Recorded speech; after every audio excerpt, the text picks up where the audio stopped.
Alors, bonjour à tous. On est aujourd'hui nous sommes le 4 Tevet, pardon, excusez-moi, 4 Tevet. Et donc, nous allons commencer aujourd'hui le 5e chapitre du Tanya. Alors, à la fin du chapitre précédent, Rabbi Shneor Zalman avait comparé l'étude de la Torah à l'étreinte d'un roi, en nous expliquant que celui qui étudie la Torah voit son intellect donc étreindre la volonté et la sagesse divine, et par là, donc automatiquement, par voie de conséquence, Akadosh Baruch Hu lui-même, car lui, Dieu et sa sagesse ne font qu'un. Et donc, à son tour, maintenant, le roi, c'est-à-dire la volonté et la sagesse de Dieu, enveloppe l'esprit de celui qui étudie donc la Torah. Donc, le premier aspect, il y a dans cette image, il y a deux aspects. Il y a le premier aspect, à savoir que l'esprit est en train d'étreindre, d'attraper, si on peut dire, d'envelopper la connaissance de la Torah. Ça, c'est quelque chose qu'on peut comprendre, c'est clair, parce que de nous dire que l'idée selon laquelle la Torah enveloppe maintenant l'intellect, là maintenant c'est quand même un peu moins clair. Donc quand on est en train d'étudier un sujet, donc on est complètement concentré sur le sujet, donc on enveloppe, si on peut dire complètement, on est en train d'étreindre, d'attraper le sujet par notre esprit, notre intellect, mais de dire que ensuite la Torah elle-même attrape aussi notre intellect, ça c'est une question qui nous reste à expliquer. Et c'est d'ailleurs ce que Rabbi Shneor Zalman va faire dans ce chapitre, en nous expliquant clairement ce que veut dire le mot saisir.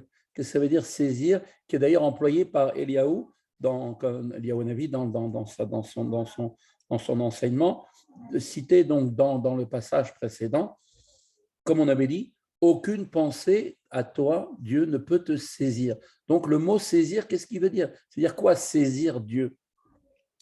Alors maintenant, il faut savoir que le but, bien sûr, de tout cela, de ce texte, est de montrer la supériorité de l'étude de la Torah sur tous les autres commandements, car celui qui étudie la Torah n'est pas simplement enveloppé par la volonté divine, comme il l'est, par exemple, par l'accomplissement de tous les autres commandements, mais là, par l'étude de la Torah, il est en train d'étreindre Dieu, si on peut dire, en comprenant sa sagesse qui se trouve maintenant à l'intérieur de la Torah.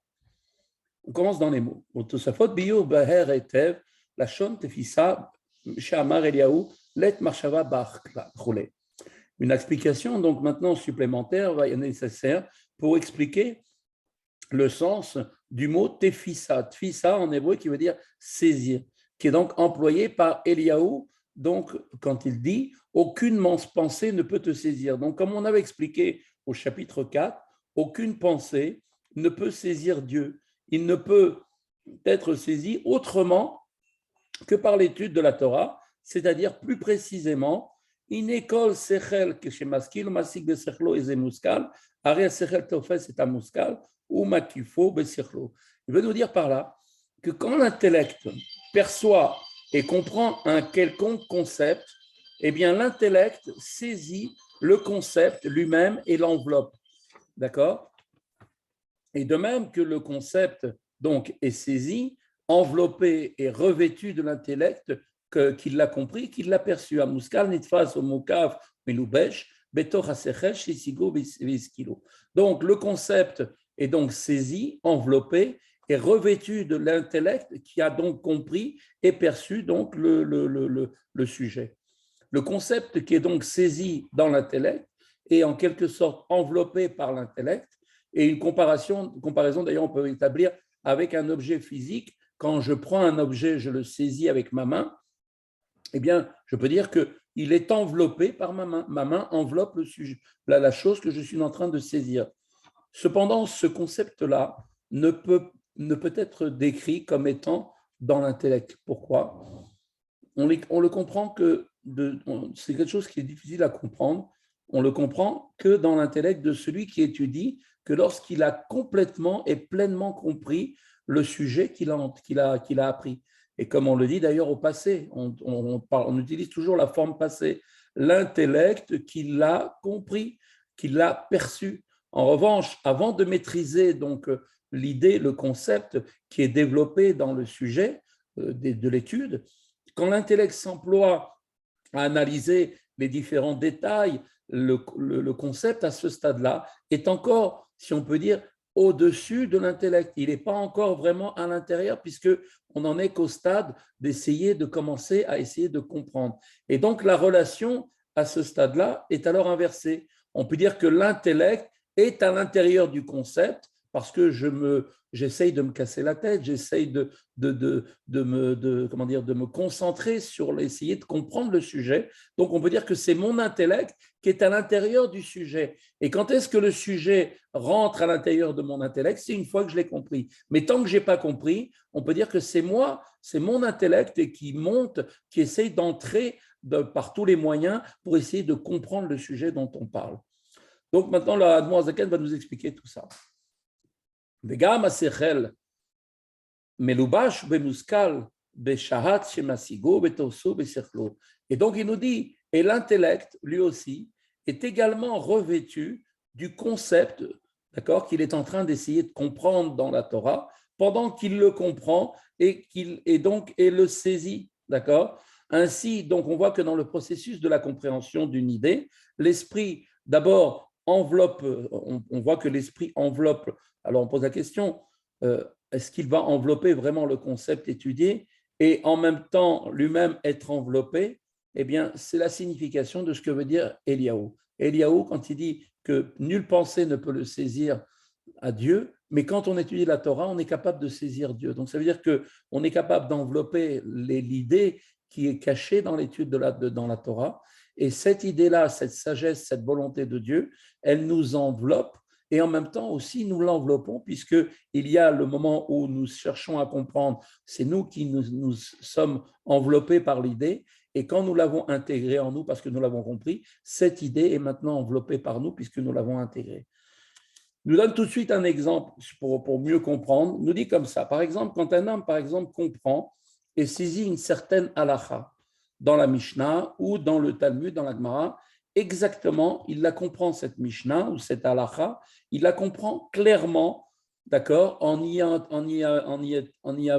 ayant donc mis une concentration de son esprit avec une très grande ardeur. Alors, il nous dit comme ça, alors,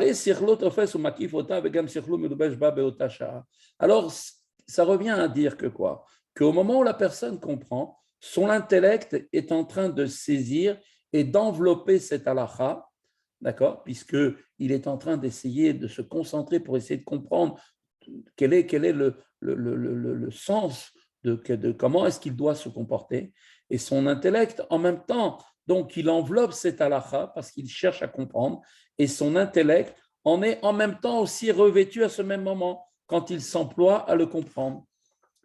Comme on le voit, il est halakha zohi chokhmato beretzono shel HaKadosh Baruch Hu. Et cette sagesse, cette halakha-là que nous apprenons, c'est la sagesse et la volonté de Dieu. Les principes qui sont expliqués pour nous expliquer comment on arrive à tel et tel résultat pour trancher la loi, eh bien, ça même, c'est la sagesse de Dieu. Et quand on a tranché la loi et qu'on dit maintenant c'est comme ça qu'il faut faire, parce qu'on a compris, eh bien là, on exprime la volonté de Dieu. Et donc, comme on a expliqué d'ailleurs tout ça au chapitre 4. Donc, comment fonctionne tout le processus? Shala birtsono que sheiton Reuven kar vekar, mashal mishimon kar vekar yeh absak binehem kar vekar. Alors tout de suite, pour comprendre le sujet, pour mieux comprendre comment est-ce que en apprenant une halakha, une mishnah, qui est en fait la sagesse de Dieu, la volonté de Dieu, comment on arrive véritablement à pouvoir faire de cette sagesse, qui est donc divine, devienne notre sagesse? Eh bien, il est venu à la volonté de Dieu de nous dire que si, par exemple, dans un cas où il y a un litige entre Réhouven et Shimon, par exemple, et que Réhouven a tel et tel argument pour dire qu'il a raison, et Shimon en a d'autres raisons, eh bien, il nous dit, dans tel cas, si Shimon va dire ça et si Réhouven va dire comme ça, eh bien, il faudra trancher de cette manière-là. Voilà la décision qu'il faudra prendre au niveau du jugement. Eh bien, cette manière de penser, ce n'est pas une pensée qui est humaine, Ce n'est pas une réflexion, une sagesse humaine, ni une volonté de mettre en application qui vient de notre esprit. Cela vient de la sagesse de Dieu et de la volonté de Dieu telle qu'elle s'exprime dans la Mishnah, dans la Gemara et dans la Halacha.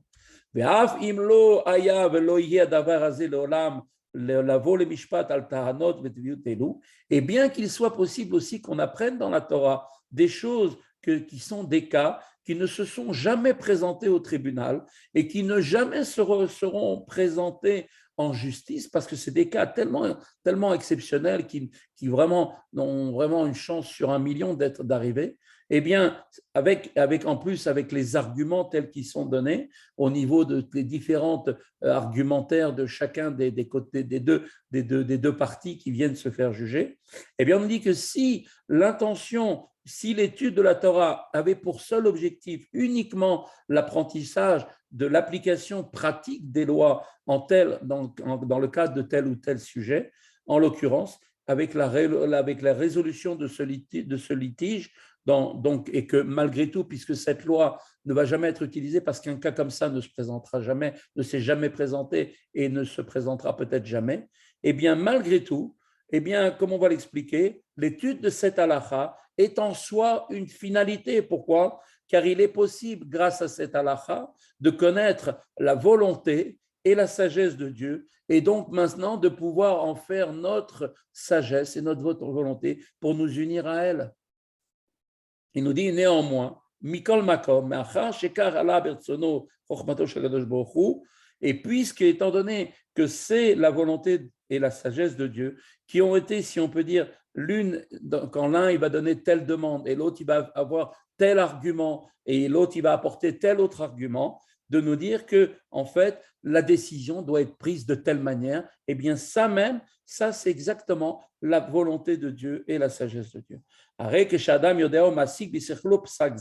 Et donc qu'est-ce qui se passe de ça? C'est qu'à partir du moment où l'homme maintenant connaît et comprend cette décision en tant que halakha, comme étant consignée par la Mishnah et à ce moment-là le Talmud ou bien les poskim, qui sont les commentaires des décisionnaires de la loi, eh bien, s'il parvient lui-même à une décision similaire en se fondant par exemple sur un autre problème d'un cas qui doit être jugé, eh bien, cette décision qui sera faite, eh bien, sera elle-même l'expression d'une connaissance humaine et non la connaissance de la sagesse divine.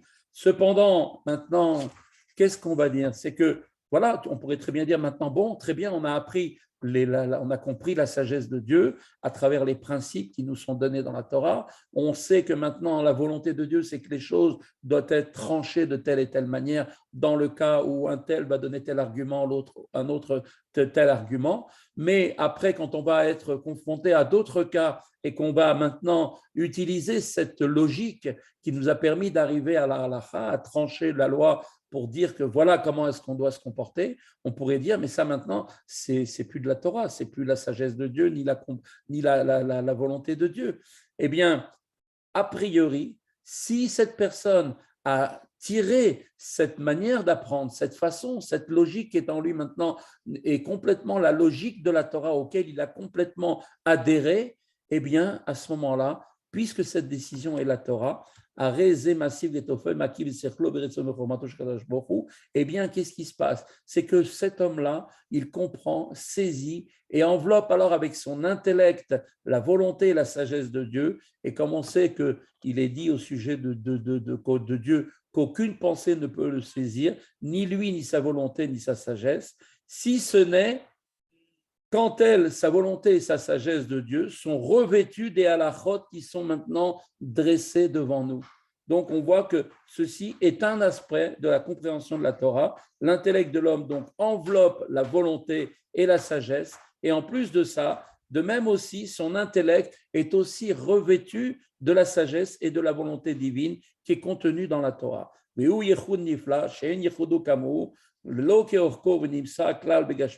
et cette unité est une unité merveilleuse. Et d'ailleurs, il n'est pas d'autre unité qui est comparable à ça, ou même un petit peu, quel qu'en soit, qui peut être comparable dans le domaine physique. C'est-à-dire que l'union de deux entités d'accord, qui n'ont rien à voir l'une avec l'autre, qui est complètement disproportionnée, telle que l'intellect humain et la Torah, qui est la sagesse de Dieu, c'est quelque chose qui normalement ne peut pas être ensemble. C'est deux choses qui sont complètement différentes. Eh bien, pour qu'elles deviennent une seule chose, liot leyachadim ou meyachadim mamash bechol tzad upina, et qu'elles soient unies et qu'elles soient donc de chaque côté, de chaque angle, deviennent une seule et même chose, c'est une union merveilleuse, quelque chose qui dépasse la compréhension, qui dépasse l'entendement.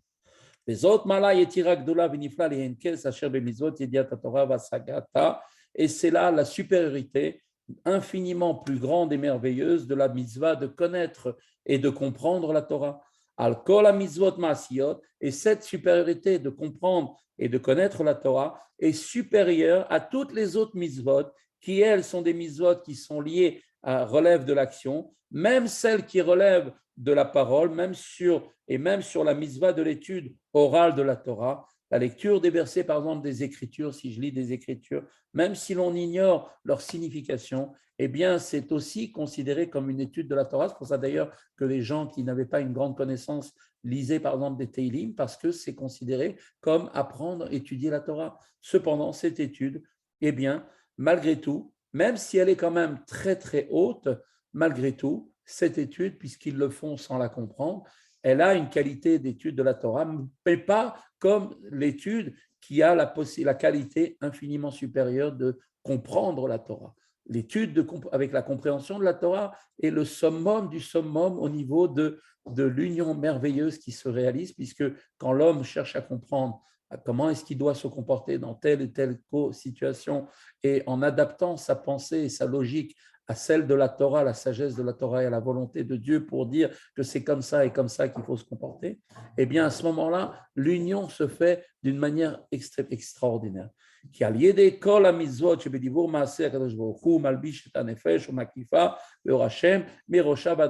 que nous dit tout de suite l'Admor Hazaken, par l'accomplissement de toutes les mitzvot, qui elles relèvent donc ces mitzvot de la parole, d'accord, comme par exemple la prière, comme par exemple l'étude que l'on va lire des versets de Teilim sans forcément comprendre, et de l'action, mettre les tefilines, mettre le talit, sans forcément avoir réfléchi, sans comprendre, eh bien, on sait que toutes ces mitzvot, elles ont la capacité de pouvoir habiller l'âme et de l'envelopper de sa lumière, de sa tête à son pied, c'est-à-dire de son niveau le plus élevé jusqu'à son niveau le plus bas au niveau de la personne.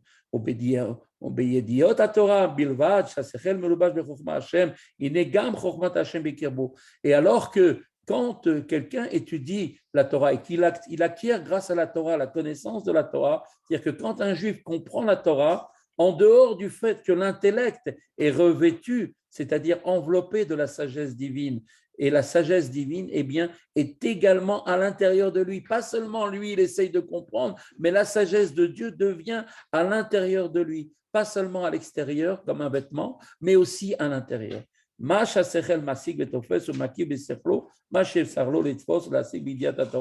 Et donc, ce que l'intellect comprend à ce moment-là est saisi, eh bien, et enveloppe ce qu'il est capable de saisir et de comprendre de la connaissance de la Torah.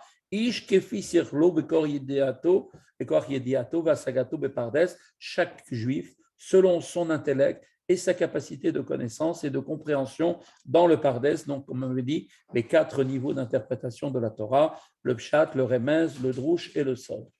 En dehors de l'aspect commun entre la Torah et les autres mitzvot, à savoir qu'une mitzvah, comme on avait vu, enveloppe l'âme qui accomplit de la lumière divine, l'étude de la Torah, elle, a un effet supplémentaire. Quel est cet effet supplémentaire qu'a uniquement la Torah, en plus des mitzvot? Eh bien, c'est que la lumière de la sagesse divine qui est contenue dans la Torah est absorbée dans l'âme de cette personne qui est en train de saisir la Torah. C'est ça la grande supériorité de la Torah par rapport aux mitzvot. C'est vrai que les mitzvot, on a une lumière extraordinaire qui nous enveloppe comme un vêtement, mais un vêtement, c'est quelque chose qui est extérieur à nous, c'est quelque chose qui est, d'accord, qui n'est pas en nous. Par contre, la Torah, qui est aussi une mitzvah, nous enveloppe de la même manière que les autres, toutes les mitzvot, mais en plus de ça, elle devient en même temps, elle s'intègre en nous comme quelque chose que nous avons absorbé et qui fait un avec nous. Ou le fait chez Bidiat la Torah, et puisque, comme on a dit, la connaissance de la Torah est revêtu donc de l'âme et de l'intellect de l'homme, et non et en est aussi enveloppé. On a les deux côtés. À l'extérieur, elle nous enveloppe, la Torah, et en même temps, elle rentre à l'intérieur de nous. Et c'est d'ailleurs pour cette raison que la Torah est appelée le pain qui est la nourriture de l'âme. De la même manière que du pain, c'est un aliment est fait pour être assimilé à l'intérieur de nous-mêmes par rapport à un vêtement. Un vêtement reste superficiel, il nous entoure, d'accord? Par contre, la nourriture rentre en nous. De la même manière, puisque la Torah, elle entre en nous, elle est comparée au pain. Car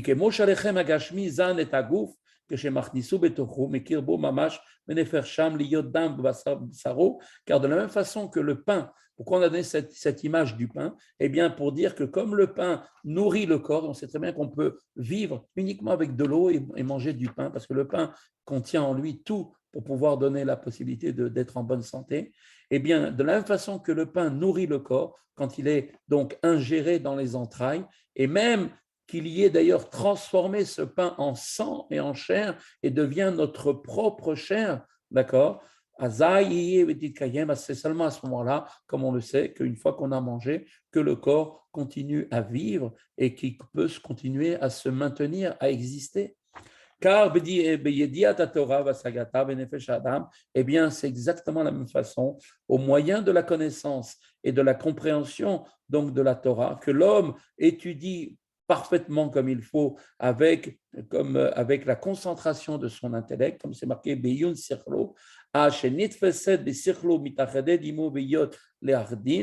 jusqu'à que la Torah est tellement bien étudiée que cette personne maintenant est en train de saisir par son intellect et s'unit complètement, donc cette Torah s'unit avec la personne qui étudie, de manière à ce qu'il ne fasse plus qu'une seule et même chose, Naase Mazon la Nefesh, alors la Torah devient une nourriture pour l'âme.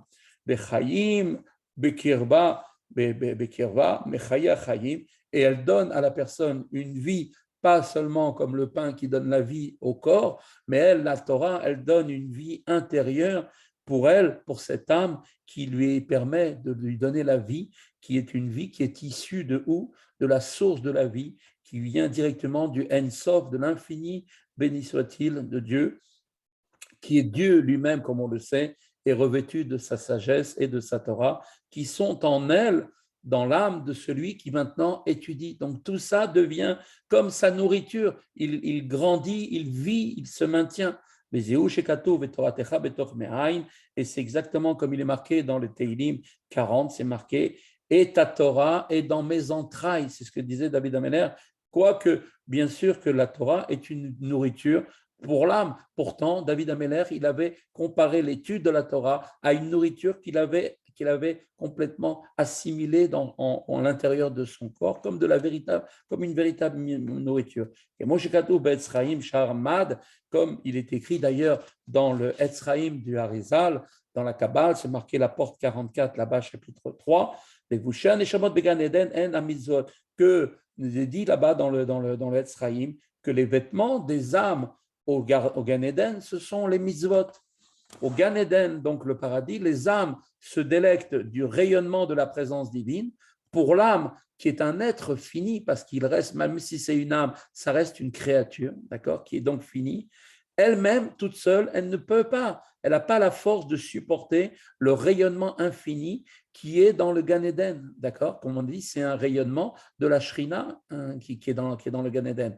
Et donc, cette Neshama, qui se trouve maintenant dans le Gan Eden, n'a pas la force de supporter ce rayonnement infini, et donc elle doit être donc protégée par quoi? Par des vêtements qui sont des vêtements spirituels. Ces vêtements, c'est quoi? Ce sont les mitzvot qu'elle a accomplis tout au long de sa vie sur terre, comme on a déjà expliqué, par l'accomplissement d'une mitzvah, on le sait très bien, l'âme est enveloppée d'une lumière divine, comme le corps par un vêtement. Donc, cette âme qui se retrouve maintenant dans le Gan Eden va bénéficier de l'ensemble de chacune des mitzvot qu'il a fait. Et donc, il n'y en a pas pour rien, ce n'est pas par hasard qu'il y en a 613, d'accord, qui correspondent aux 248 membres et aux 365 vaisseaux sanguins. Donc, quand on a accompli l'ensemble des 613 commandements, on a recréé, grâce à ces mitzvot, un vêtement spirituel pour l'âme qui va pouvoir s'habiller dans le Gan Eden et être en mesure de pouvoir supporter la lumière infinie de Dieu qui va se révéler, et sachant que ce n'est qu'un rayonnement de la lumière de Dieu. La Torah היא המזון לנשמות שעסקו בעולם הזה, בתורה לשמה, כמו שכתוב בזוהר ויקל דף ר"י. Et la Torah, elle est là-bas au Gan Eden. C'est quoi la Torah? Elle est la nourriture des âmes qui se sont employées dans ce monde à l'étude de la Torah pour elles-mêmes, c'est-à-dire uniquement sans aucun intérêt, si ce n'est que de comprendre la sagesse de Dieu et d'accomplir la volonté de Dieu, comme cela est écrit dans le Zohar à la section Vayakel. Donc on voit que les vêtements, les mitzvot que nous faisons nous donnent le vêtement pour être en mesure de supporter le rayonnement infini de la lumière de Dieu, ce rayonnement puissant. Et en plus, la Torah que nous avons appris dans ce monde devient notre nourriture dans le Gan Eden, la nourriture de notre âme. Et tout de suite, Admor Zaken rajoute, parce que étudier la Torah pour elle-même, qu'est-ce que ça veut dire? Ça signifie l'étudier avec l'intention d'attacher son âme à Dieu en comprenant la Torah. C'est-à-dire que c'est comme ça qu'il faut étudier la Torah pour aucune autre raison qui n'est que de s'attacher, d'attacher notre âme à Dieu.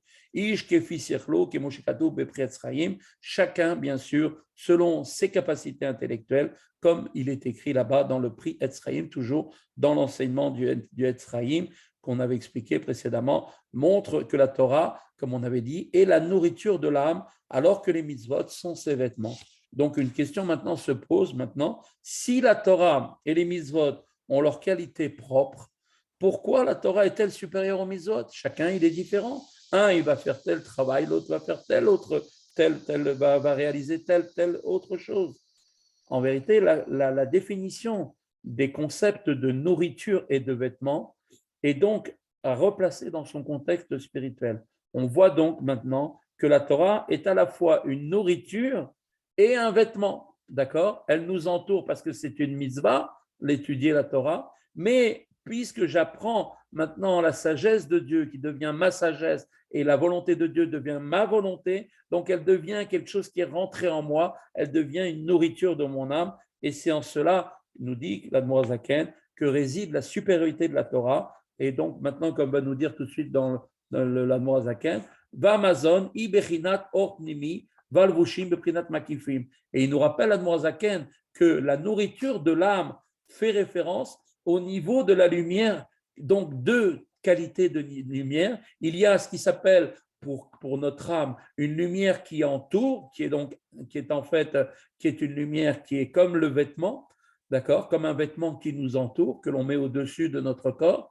Et il y a aussi la lumière qui est intérieure et qui correspond ni plus ni moins à la nourriture qui elle-même, elle aussi, s'intègre et entre en nous. Donc, alors que les vêtements font référence au niveau de la lumière qui est enveloppante. Donc, en fait, quand on parle de vêtements et quand on parle de nourriture au niveau de l'âme, spirituellement, ça représente les deux catégories de lumière, la lumière intérieure qui rentre à l'intérieur de l'âme et les lumières qui enveloppent comme des vêtements qui sont autour. La Chen Amrou Rabotenu Zal, c'est pour cette raison que nos Chachamim ont dit, on le voit dans la Mishnah de Péha, que chez Talmud Torah, Shakul Keneged Kol HaMitzvot, c'est pourquoi nos Chachamim, ils ont dit que l'étude de la Torah équivaut à toutes les mitzvot réunies. Les fiches à mitzvot en levushim levad, va Torah imazon, parce que les mitzvot sont seulement des vêtements, alors que la Torah est une nourriture et aussi un vêtement pour l'âme intellectuelle. Donc, vous voyez la force de la Torah, c'est qu'elle est à la fois un vêtement, mais aussi en même temps une nourriture pour l'âme, chose que n'ont pas les mitzvot qui sont qu'un vêtement. Qui en fait, dont l'âme va se revêtir, va revêtir celui qui l'étudie par la concentration de son âme et par son étude. Et a fortiori, à plus forte raison, lorsque celui qui étudie est en train d'exprimer par ses mots, par la bouche, les mots de la Torah étudiés, il le fait verbalement. Et donc, quand la personne est en train de parler, donc le souffle donc, de la parole devient donc une forme de lumière qui enveloppe lui aussi l'âme, comme cela est écrit toujours dans le prix Etzraïm. Donc, la Torah possède, en résumé, donc, les deux qualités de nourriture d'une part et du vêtement d'autre part. Et c'est en cela que la Torah est supérieure aux mitzvot, qui, quant à elles, les mitzvot, sont seulement des vêtements. Voilà, nous avons terminé le chapitre 5 aujourd'hui. Et si Dieu veut, on verra la suite demain. On va donc tout de suite enchaîner sur la halacha. Donc, toujours les halachot de Shabbat. Alors, on avait vu hier qu'il y a la mitzvah donc, le Shabbat, d'honorer le jour du Shabbat et de prendre, donc, de prendre du plaisir le jour du Shabbat. Alors, je vous dis tout de suite, est-ce qu'il y a une mitzvah de se réjouir le jour du Shabbat? Alors, certains disent que la mitzvah de se réjouir pendant le Shabbat, d'accord, comme par exemple pendant les fêtes, les Yom Tov, d'accord, ils disent qu'il y a aussi la mitzvah, de la même façon que Yom Tov, c'est une mitzvah de se réjouir, et bien le Shabbat aussi. Il y en a d'autres qui disent que la mitzvah de joie n'a lieu uniquement que pendant les jours de Yom Tov. Shabbat, c'est autre chose. Pourquoi? Parce que par rapport au sujet du Shabbat, c'est marqué là-bas dans la prophétie de Ishaïa, c'est marqué là-bas, Perek Nunchet, Perek Yud Gimel, Vekarata la Shabbat Oneg, tu appelleras le jour du Shabbat un jour de plaisir. C'est-à-dire que le Shabbat, Nikra Oneg, Velo Simcha, on voit que de ces mots-là de la prophétie, le Shabbat est appelé un jour de prise de plaisir et non pas un jour de joie. Et malgré tout, bien évidemment, par voie de conséquence, quand quelqu'un va donc effectivement prendre du plaisir le Shabbat avec de la nourriture et des boissons comme il faut, alors Mila, l'idée Simcha, tout ça bien sûr l'amène à avoir la joie, ça lui entraîne aussi une joie. Mais l'essentiel, c'est le oneg, le plaisir que l'on doit prendre le Shabbat grâce à la nourriture et aux boissons. Il y en a qui nous disent, certains commentateurs qui disent des poskim, que dans le principe général de la mitzvah de Oneg Shabbat, ils disent qu'est-ce que l'on doit faire, c'est manger de la viande, d'accord, et boire du vin. Certains autres avis nous disent il n'y a aucune obligation de manger de la viande ou de boire du vin pendant Shabbat. Et on est quitte, donc on se rend quitte de la mitzvah de prendre du plaisir du Shabbat avec d'autres nourritures, parce qu'en fait on doit manger les choses que l'on aime le Shabbat. On ne va pas manger de la viande si on n'aime pas la viande, ce ne sera pas un plaisir. Donc, boire du vin, si on n'aime pas le vin, ce n'est pas non plus un plaisir. Donc, on a donné, en règle générale, d'après la majorité des gens, les gens en majorité aiment la viande et ils aiment boire du vin. C'est pour ça que c'est avec ça qu'on doit prendre du plaisir. Mais celui qui ne tire pas plaisir de cette viande ou de ce vin, n'est pas obligé de manger ça le Shabbat. Et c'est pour cette raison que d'après tous les avis, Raoul Benachon et Michel Basa, Yain, Shabbat, donc c'est pour ça qu'il a été défini par les Chachamim que tout celui qui peut manger de la viande et boire du vin à chaque Séouda du jour du Shabbat, pour chacune d'entre elles, eh bien, c'est quelque chose de très bien. Maintenant, la question qu'on pose, une autre question. Vous savez que c'est une mitzvah de manger du poisson le Shabbat, d'accord? Alors, Minag Israël, l'Echol Dagim Shabbat, c'est une coutume qui est très, très ancienne, qui est de manger du poisson le Shabbat. Les commentateurs ont apporté de nombreuses explications. Ils disent notamment que dans les poissons que l'on mange, il y a les âmes des personnes qui sont revenues dans ce monde et que quand on va les manger pendant Shabbat, eh bien, on est en train d'élever ces âmes et les libérer pour qu'elles puissent ensuite repartir vers le Gan Eden. Chez les filles d'Ahat Rabbeinu Arizal, il y en a qui disent que selon l'avis du Arizal, donc un des maîtres de la Kabbale, il dit Tov lechol dagim bechol shlosha seudot beshabbat, qu'il est bien de manger des poissons durant les trois repas du Shabbat. Certains disent non, l'essentiel de la mitzvah de manger du poisson, c'est de manger le vendredi soir. D'autres disent non, l'essentiel du repas où on doit manger des poissons, c'est le repas du midi, le samedi midi. Alors à ce moment-là, chacun il fera selon son minag, selon son habitude. Certains disent d'ailleurs que même d'après l'avis du Harizal, eh bien,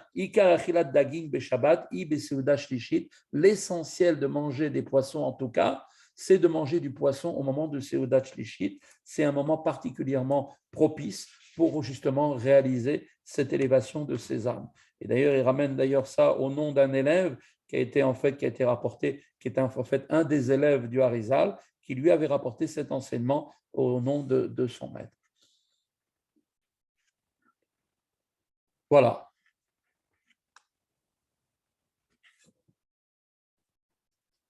Voilà, chers amis, Baruch Hashem, on a accompli notre mission.